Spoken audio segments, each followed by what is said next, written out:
Hey, what's up? It's Jim, and today I'm going to talk about Barb and Star Go to Vista Del Mar. I sort of had heard about this movie for a little bit, but I didn't just the title didn't really evoke anything. I didn't really know much about it. And then over kind of Valentine's weekend, I kept hearing about it on Twitter and from film people. I was like, everyone seems to really like this like funny movie, and I like funny movies.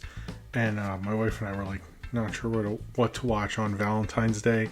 And we were going to watch something maybe more serious. I was like, maybe we should watch something funny. And I was like, maybe I'll suggest this, because it looks like everyone's having a good time with it. It seemed like gay film Twitter really liked it. I was curious, like, what the hell is this thing?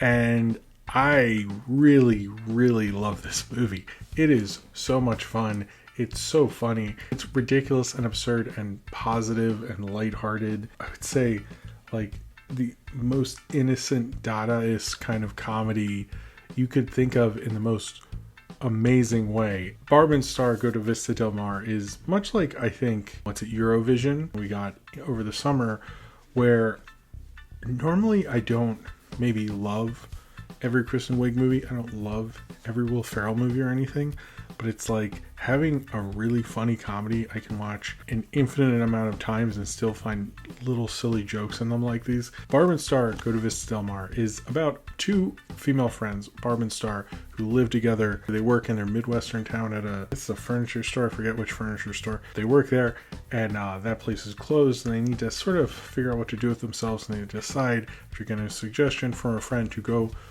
on a trip to Vista Del Mar, Florida, to kind of rediscover themselves and all that stuff. But at the same time, an evil mad scientist is going to release a ton of killer mosquitoes in Vista Del Mar, and sent a secret agent played by Jamie Dornan to launch these evil mosquitoes and have some microchip to do it or something.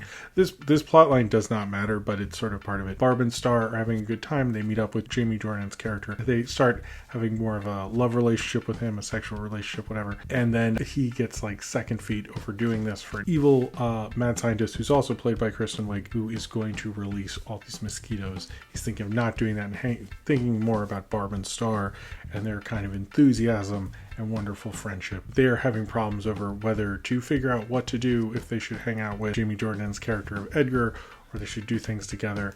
And it's just sort of a lovely, silly, absurd comedy. That's the thing about it. It has so many silly, ridiculous jokes. It reminds me a bit of Beavis and Butthead Do America, in that there's like this the world's gonna end sort of plot line with a microchip and crap, but like you never really think about that while you're watching it. You just think about how you're laughing and having a good time. And Barb and Star is just really, really good at it. It reminds me a lot of, I know Kristen Wiig is part of SNL at the same time as Lonely Island, that kind of comedy style. I don't think we often, other than her time at SNL, more features, we don't think of her with that kind of style. I know she was in MacGruber, but she hasn't really done that in a while, to be honest. And she did that so well in this. This is like in the pantheon of great kind of comedy movies, at least, that they've made. Supposedly, I've read in interviews that her and her co-star in this, Annie Mumolo, Bridesmaids was originally more like this, but then Paul Feig got involved or whatever, and they developed it into what it was. You can get traces of that absurdity in Bridesmaids, but this is like all out in this. It was directed by Josh Greenbaum, who's directed a ton of documentaries, including the Dana Carvey Show documentary. But this is his first narrative feature film, to my understanding at least. You know, you get kind of whiffs of the Bridesmaids thing. That was 11 years ago, and I'm surprised they haven't written together again. That's disappointing. But this is so much fun. They have such great charisma together. Annie Mumolo is probably more of the discovery in this film, because I'd seen Kristen Wiig and stuff. I'd seen Jamie Dornan and stuff. I've seen her and stuff, but she never really stuck out to me before. But she is really good. Her charisma with Kristen Wiig, who I'm assuming they've been friends since they were at the Groundlings or wherever they met. I'm assuming that's there. They have amazing chemistry together. They're really good at working together. They have amazing chemistry together, much like any great comedy duo from Bill and Ted or Romy and Michelle, where you just love seeing them together. And kind of this idea of, and I think it came out of the late 80s, maybe from Bill and Ted or Romy and Michelle, I'm not sure what the genesis exactly is or what the name of it is, but where you have these very enthusiastic duo who just love to follow and get into these various comedy absurd things. I guess Pee-wee's Big Adventure is sort of in that mode, even though it's just Pee-wee. But this is kind of within that, which I actually really, I kind of love those sort of comedies. That was the kind of comedy I grew up with, but this falls into that. But also I think one of the things I've noticed about Kristen Wiig from Bridesmaids and going into this is she'll do things where it's clearly something she knows is kind of what you would normally consider like a guilty pleasure, like the Wilson Phillips song at the end of Bridesmaids or something. But you can tell she like loves it, and it's like, in this, it's like, I know she's making fun of it. I've seen some of the posters are done in this Lisa Frank way and stuff. I know, like, with the culottes jokes in this and with all the various dancing in the songs, they're definitely making fun of those things, but I also think they love that kind of stuff, and it gets into that whole idea of like, I really don't believe in that guilty pleasure thing. There can be stuff you think is cheesy and silly and isn't cool, and you can be into it as well, but this is like, they don't even care. You know, they go to this resort, they're two Midwestern middle-aged ladies who are just having a good time in Vista Del Mar and like absolutely loving it, and there's something funny about it, but it's like, I didn't feel like I was laughing at them. Like, I didn't feel like this movie was like punching down. I thought it was really funny, two very well trained comedians going through this, and like they're back and forth. They have this Trish joke when they get on the plane where they go on this whole thing about what a woman named Trish would be like, and I was like on the floor laughing. It is absolutely hilarious. They have tons of funny cameos. Damon Wayans Jr. is not used well enough in my mind. I think Damon Wayans Jr. should be a lot bigger of a comedy actor, if you ask me, but, you know, whatever.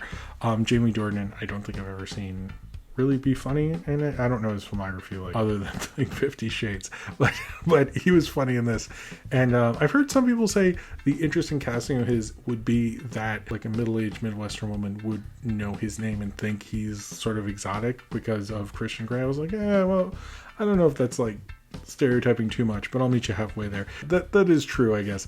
But this is just a good time. I love this sense of comedy that they have in this, because you could get senses of like Bridesmaids, which they were before, in that I think they do, you know, this sort of comedy, much like MacGruber. I think they grew up with this stuff, knew it was lame, but ended up loving it and loving the whole absurdity of the whole thing and kind of going deeper into that absurdity, where it's like they repeat shots in this as a gag. They like, this goes into like so many like weird meta jokes, the whole thing. They like, reminds me sort of the Brady Bunch movies, of Pop Star, of all those things. It's just like what I love about comedy, where it's like kitschy, it's silly, it's doesn't want to wink at you because it loves its world too much, but it's done in an irony sense as well. Like, I don't know how you can do irony when you love something this much, but I think Barb and Star do that somehow. This is a really well-made comedy. There's tons of little jokes in there. I don't understand even who Tommy Bahama is, other than that name sounds nice. It is just so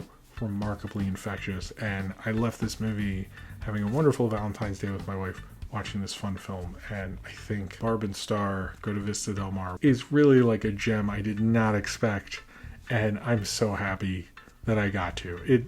This is such a fun comedy, and I think it's fun because of their enthusiasm. It's fun because they love these characters, but it's also fun because these characters love everything around them. And I think there has been talk of like, we're way nicer to comedies critically and everything like that now because of this year. But it's not just any comedy. It's like this in Eurovision, where it's fun watching characters who love what they're doing, who love to be together, who love to go on these adventures, and the adventures are silly and you never know what's going around in a corner. I love comedies where I'm shocked and surprised by it, and that's a hard thing to keep up for comedy. There's a lot of comedians who fall off at a certain point because you can't keep up the unexpected, but I wasn't expecting to see this movie, so there's that. But I also wasn't expecting everything that this movie accomplishes. I don't really want to get into too much of it, you know, between the ridiculous musical sequences to the jokes about sex in it, to which almost play innocently, to be honest with you. My Heart Will Go On is in it at some point, to the talking club thing. There's so many things like that, but I don't want you to spoil it, because me talking about it isn't very funny. I mean, maybe a little, I don't know, but I don't think so. This review will never be as funny as this movie will ever be. So I would say, just please go out and see this. It is a ridiculously funny film. I really did love this film. It's a movie I think I'll have to buy or own at some point, just because it's definitely going to be playing. My wife's actually watching it in the other room while I shoot this again during our rental period, because we just like fell in love with it and we just had so much fun. So I just think it's like the kind of good vibes you need in whatever the endless hellscape that this pandemic is. And it is just sort of a wonderful shock of color to the system, like a Lisa Frank poster is. Maybe it's fun to look at that Lisa Frank poster and enjoy the artistry, even if you know it's kind of lame. But you shouldn't feel guilty for the things that give you pleasure and love. You should just sort of have fun with it and be enthusiastic about it. And I think Barb and Star has that wonderful energy throughout it that I think we could all use sometimes. So if you have seen Barb and Star Go to Vista Del Mar and you would like to talk about it, then comment below in the comments and subscribe if you would like to.